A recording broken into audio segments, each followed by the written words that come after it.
I'm Oh, we're Vanessa. live. Oh, I'm Vanessa sorry. Candy, and in this video I have Aina, one of my favorite Nigerian YouTubers. Actually, my favorite. Actually, do you know what? I just thought there's a bit of competition. I really like Patricia Bright as well, but you can both be up there together. And we're going to discuss SARS and your experience with SARS. I first heard about SARS through your social media campaigning, and so I thought it was right, to bring you on and find out what your experience has been. So, what is it actually like in Nigeria? Whereabouts are you at the moment? I'm in Lagos.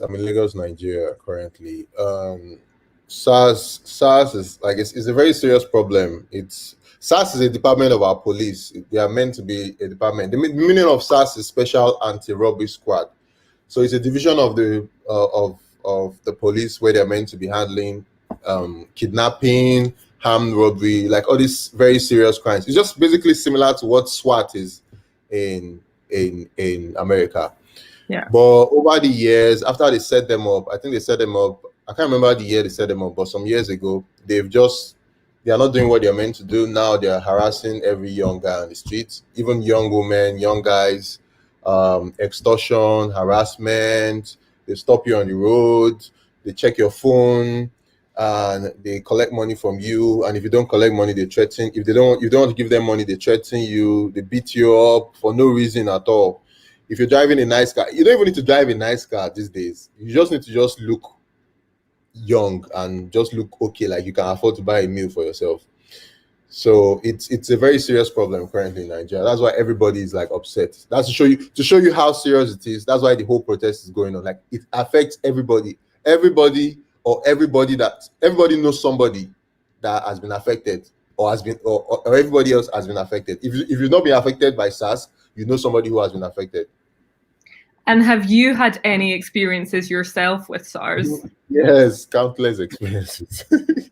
Countless experiences. That's why when I was even coming back to Nigeria from SA, I was even like, okay, just the drive from the airport to my house, I was like, hope I won't meet any of these guys on the road, because anytime I go out, I always have it at the back of my mind that hope police won't stop me. And it's not like I'm not committing any crime, but I'm just afraid of them stopping me, because they can stop you and turn the whole matter to another. They've stopped me many times. They stopped me on one occasion. I was even in an Uber then. I wasn't even driving. I was in an Uber. They told me to get down. They told the Uber guy to go. The stuff that was with me, they told the Uber guy to end the trip. The stuff that was with me, they checked everything, checked my phone, started asking me unnecessary questions. That was one occasion. That one went smoothly. There was another occasion where they stopped me. I was just coming back from school. Then I was still in uni. I think that was when I posted on my Instagram recently. And I think I had like 1K. 1K is like $2 because I was in school then. I was like, obviously, when in school, like you don't have money now, you're broke, you spend all your money. And I used my last money to come from Ondo State to Lagos, because that was where my school was. And then they stopped me as I got down from the bus like this. They all stopped me. And they said, where am I coming from? This, that. Then they started checking my phone.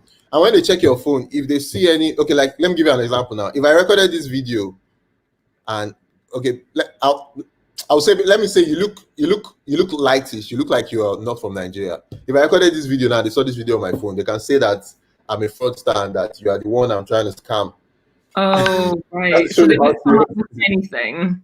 They can come up with anything. If they see you talking to a foreigner, even if it's somebody that is, once they see you talking to a white person, or they see any dollar or transactions on your phone, okay, like us YouTubers now that they pay us in dollars, if they see like dollar transaction on your phone, they're like, you're a scammer. Any slight thing that is not even true. And then they stopped me, and eventually they put me in their bus. They always have these small buses they use, and they took me to their station and started asking me unnecessary questions. They held me for like hours, and eventually after they searched me and they said I should go and withdraw money from the ATM, I told them I don't have any money. I think I had like $500 or is it 1K in my wallet? I'm not even sure how much it was again. And they eventually took it from me. That was like my last money, and I had to walk home. So that's so sad. Yeah, it's sad. It's very sad. And but how did you feel? Were you really scared? Well, was I scared? I was scared too. I was actually scared, and I was more frustrated than scared, because it's more like they just fuck up your whole day. So okay, I'm not supposed to use like spoil what? They spoil your whole day. They spoil your whole day. They actually totally like spoil your whole day. And if just, I'm even part of the lucky ones, because there are some people they carry and they shoot them, they kill them. Some people they carry, they like ladies, they rape them, they harass them, they just do, they like, it's so like so many stories you hear. Some people, there are some people that up to now they are still nowhere to be found. And the funny thing is, when normally when the police arrest you, normally in a civilized society, they allow you to call like a family friend or a family member. This one, they don't allow you to call anybody. The only person they will ever allow you to call is probably maybe they're asking for money and they say, okay, call this person so that this person can send money to like bribe. Like, okay, this is the money we want from you. So it's basically like they're kidnapping you and then asking somebody to call. So it's really serious. And this is just some of the stories. If you check online on Twitter now, like you can see so many stories, people's families that they shot, people that they've killed. There was a girl recently that they killed like 3 of her brothers. So many people, so many stories. And at the end of the day, it keeps getting worse and worse. And then we keep asking ourselves, okay, when am I next? Like if we didn't protest, it's more of like it's just a number of days when next they will stop you, and then it has been happening for a very long time. So people are angry and tired. So obviously, they've said that they're now dissolving SARS. But then today I saw that they are enabling a new thing under a different name. So what do you think is going on? They are just trying to. What they just did. They feel that we don't have sense, or we are stupid. How would we complain about something and then you dissolve a unit of the police, and then in 2 days time you bring up a new unit that does the same thing that we are talking about? Like, how do you reform the police in 2 days? Like, new uniform. New uniforms. They just put the whole old problem in new clothing. So the same people that were in the SARS that were harassing us, they want to put them in new uniforms. You putting somebody in new uniform doesn't change anything. No. It doesn't change anything. So they are not taking us serious. They just feel like we are, like, when they do that, everybody will keep quiet, and then like we'll just stop protesting. But the youths know better. We know that is a lie, because they've lied to us so many times, and they're not taking us serious. So the protest continues. It's not nice. It's not cool. But that's the only thing people can do. Peaceful protest. That's the highest thing like a people of any nation can do if they want change in the government, is to protest. Come out on the street and protest. So that's what we're doing. I mean, I was at the protest in London 2 days ago, and honestly, like the energy was just like, you could feel that everyone was together and everyone really wants this to end. Like the unity. I've never seen this amount of unity among Nigerian youth, because our older generation, they divided us with things like religion, with things like tribalism, like, oh, this person is Igbo, this person is Yoruba, this person is Hausa. But now there's so much unity among everybody. Like, this is the most coordinated protest ever. Like, there's ambulances, there's food, there's DJs, there's drinks, there's everything. There's everything. So people are donating money. They've donated, I think currently over, is it 27 million or 37 million naira? Like, people just donating from themselves. And they've donated, that's just naira. They've donated other stuff for people to hire lawyers, people that get arrested to hire lawyers, for buying food, for everything. So it's like, we are ready. We are actually ready for them. I mean, it's so nice. Obviously, it's such a terrible situation, but it's so nice to see people coming together and that people really care and really want to make a difference. Okay, so somebody's written, this is concerning for people from the diaspora wanting to return. So, as I'm sure you might have on your channel, if I ever say anything that is even like slightly not 100% positive, people might say, oh, no, we don't need this negativity. But in my opinion, I think that it's so important to highlight these issues so that they can change. But I don't know what your thought is. No, it's very important to highlight the issues. And I know, like, when somebody from outside says something, it's like, it's people read it most times the wrong way. Like, okay, you're not from here. How do you, like, what do you know? But the funny thing is, it's something we all go through. And I'm sure there's some level of police, police brutality everywhere in every country. It's just like some is way higher than others. Like, I'm sure it happens almost everywhere. In America, it happens to Black people. That's why. I mean, it happens in the UK. Yeah, it happens.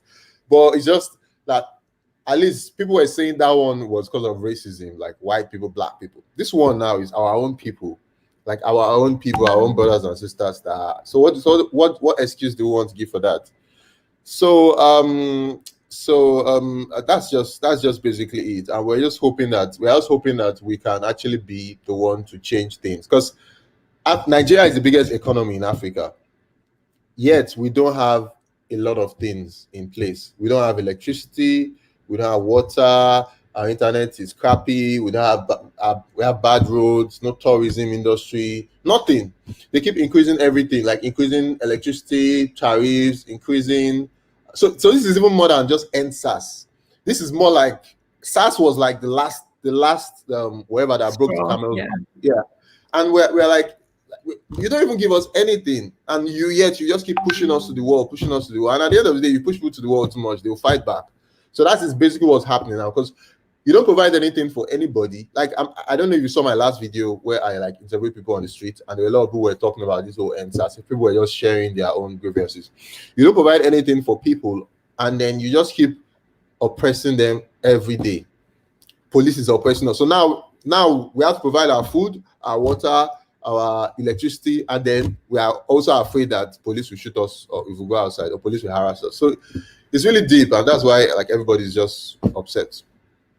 And then I saw a video that you put out the other day that you were arrested in South Africa. South Africa. Oh yeah. I was. What was the story? Because I did watch the video, but where were you, and how did I was in Johannesburg, Sandton. So I was in Sandton. Sandton is like the most. Well, I say it's like the most. It's like even the eyebrow area. Sandton is like one of the most expensive places. Like it's the most expensive square mile in Africa. That's where you have like most of the malls and all. And I was just going about my business. I was even going to the mall, I think, to buy some stuff, and then they just stopped me, and they were like, I think obviously because they saw that I was a Nigerian, and then they stopped me and they just started harassing me, check my wallet. The same thing SARS does in Nigeria, but I was shocked that if that happened in Nigeria, I might have not made a video. I would have like, okay, well, it happens, yeah. But like when it happened, I was surprised that it should happen in another country. And the funny thing is, Wodemaya, it has happened to Wodemaya when Wodemaya went to South Africa too. The same people. Yeah, I don't think he didn't make a video about it because they were already attacking him already. So I think he just didn't bother about it. So they stopped me, and then they took me into their van, and then started. I didn't even go into like the full story, because I was, when it comes to when you're talking about a country from a foreigner perspective, I was just like being very civil with it, but it was actually worse than that. I could tell, but I was like, I want the information. Thank you. I could tell. So yeah, they actually did hit me. They put me in handcuffs, and then they were like, yeah, that they checked my phone, and I was telling them that I was a YouTuber, and that they should check my YouTube channel. Like, all you just need to do is just go to. Maybe you've opened my phone, they checked my UBA app. I don't even know how they even know about it, because UBA, GTB, those are like one of our top banks here. They just went to my UBA app, opened it. They said I should open it. I opened it up for them. They said I should open my UBA app, my GTB app, and my UBA app. They opened both of them, and then they were like, I said, they were asking what do I do. I don't like. I'm a YouTuber. They were like, what is YouTuber? I had to explain that I do videos. After that, I came down here to promote tourism and just make videos about South Africa. And I said they should open my YouTube. That you just go to my YouTube app and just open it. That they'll see videos of me. They were like, it's a lie, you're lying. They said they wanted to go to my house to go and check my laptop. And I said, no problem. And then after driving around for a while, then I started asking for money, that I should not make this escalate, that they own the streets, that I'm a Nigerian, they can put a gun on me, and if they put a gun on me, they can say I was robbing or something. And when I started thinking about it, I was like, at the end of the day, I'm a foreigner here. Anything they say about me will be true. So I eventually just had to cooperate with them and just give them what they want, and they eventually let me go. I mean, it's so bad. Like, I feel like Nigerians face so much like xenophobia. I wouldn't say it's xenophobia. I wouldn't say that wasn't xenophobia. That was just more like police just trying to just harass you and bribe you and collect money from you. Because I think xenophobia comes basically from a lot of people who are uneducated. They don't really understand, because why would you hate somebody else just because they are from another country? And then most people always say, I know that, yeah, there are a lot of Nigerians out there doing a lot of bad stuff, no doubt. We also have a part to play in this. We do stuff to spoil our name. We have a lot of bad eggs there. But you can't just say because somebody's from Nigeria, you just put the person in a box and say this person is a criminal. Like, there are a lot of Nigerians out there doing awesome stuff. There are Ghanaians doing awesome stuff, Kenyans doing awesome stuff, South Africans doing awesome stuff. So my own was just more like, you shouldn't just judge people based on where they are from, because okay, somebody else has done something to you bad that is from that place. So that was just the problem. That was just more of police harassment. And they also, that was in Nigeria, because they feel, and they, well, I feel there are a large percentage of there's a percentage of Nigerians in South Africa doing illegal stuff. So they just feel any Nigerian they see, every Nigerian they see is a problem. So that's just basically. Well, I'm really sorry that you... everywhere, and I'm sure it's not just only me. I'm sure that probably some other places, not just South Africa. I'm sure there are some other places in, like I think in China. Udema did a video about China one time that they were harassing Nigerians or something. So it's just sad. So that's one of the reasons why we are fighting for what we are fighting for, because our names can't be. We can't just be suffering. We'll go outside, we'll suffer. We'll come back, we'll suffer. And we build. Did they born us to come and be suffering in this life? And that's why a lot of people, like people, if you see the amount of money people pay just to leave Nigeria, because people are tired. People are tired. Like, they are tired. Trust me, people are tired. So, like, this is why we are fighting. This is one of the reasons why we are fighting. We have so many reasons to fight, and it's like NSAS is just like an entrance into the main fight that we are going to fight. So that's just it, generally. Thanks. And then if we maybe just like end the video on maybe like a sort of light note. What do you like about Nigeria?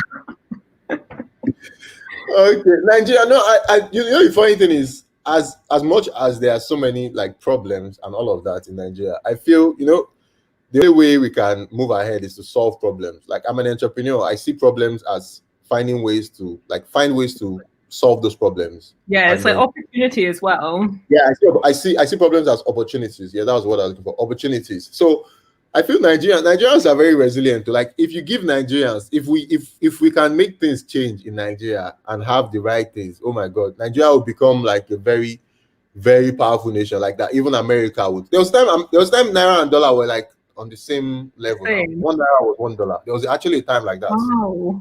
And now 1 naira is like $1 is like 460 naira. Went quite mad.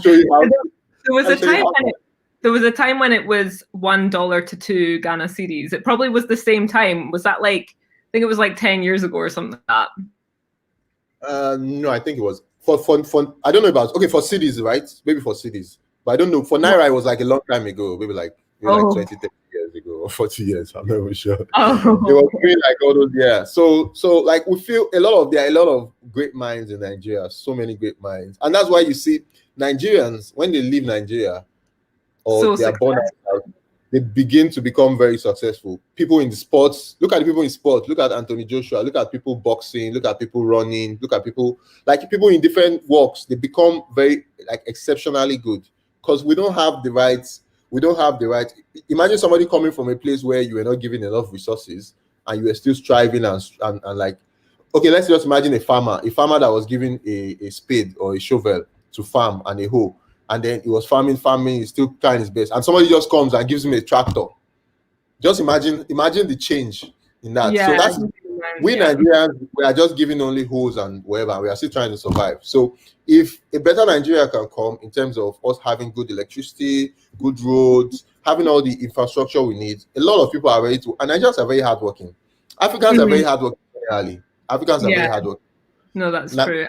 Nigerians also have like a lot of energy when it comes to work. Oh my God, no, we work. Yeah, hard. I mean, I know a lot of Nigerians here in the UK, but also I've been to Nigeria, and I feel like everyone has like so much vim, Nigerians, like, and so much, just that energy is something else. It's even in relation to Ghanaians, to be honest with you. There's a lot of energy going on. When you came to Nigeria, what was your experience like? When you entered the city. When you entered the city, did you feel the energy? Yeah. I mean, I actually loved it. I went to Lagos in January, and it was just for a weekend. So I flew from Ghana to Lagos, and then we basically like went out and also saw some sort of sights. And I honestly, it was amazing, but it was very busy. Like I felt like after a weekend, you know, I could have taken, especially when I went back to Ghana, I felt like, wow, it seems so peaceful here in Accra in comparison to Lagos. Lagos is that's not necessarily a bad thing. It's just that it's just quite busy, you know. Yeah. Obviously, there's a lot of people in Lagos. No, we have like million, like in Lagos alone, I think we're over 20 million. Or we're over 20 million. Like imagine in a very small landmass, we're over 20 million. So many people, so much energy, so much of everything. Yeah, but I had a great time, honestly. I can't wait to come back. And people said I need to like check out Abuja as well. Yeah, Abuja is dope. Abuja is dope. Most of the funny thing is that most of the states in Nigeria are actually dope. There's always something different about each state. Like there's something different, but the only problem is just that going around is a problem. Like roads are bad. Transportation in terms of like if you're not driving, the transportation options you have to enter like all these buses, they are not really nice. They're not comfortable. And lastly, if it was just those ones, we could still survive with it. But then you now have the insecurity problem traveling across borders, because there are so many places I want to go to. I want to go to the north. I want to go to the east. I want to go to everywhere. I want to go there and explore those places because I love exploring. But when you think about the fact that when you go to these places, are you safe? Then you start to rethink it again, because you also have to take care of your own safety too. Yeah, so that's also part of why this protest is going on. It's just all these things we are just tired. But I'm happy to be in Nigeria. Like, I'm a Nigeria boy any day, anytime. Great. Thanks so much for coming on. Yes. And thanks everyone for watching. Definitely subscribe to Tayo's page and also subscribe to mine. And yeah, see you guys later.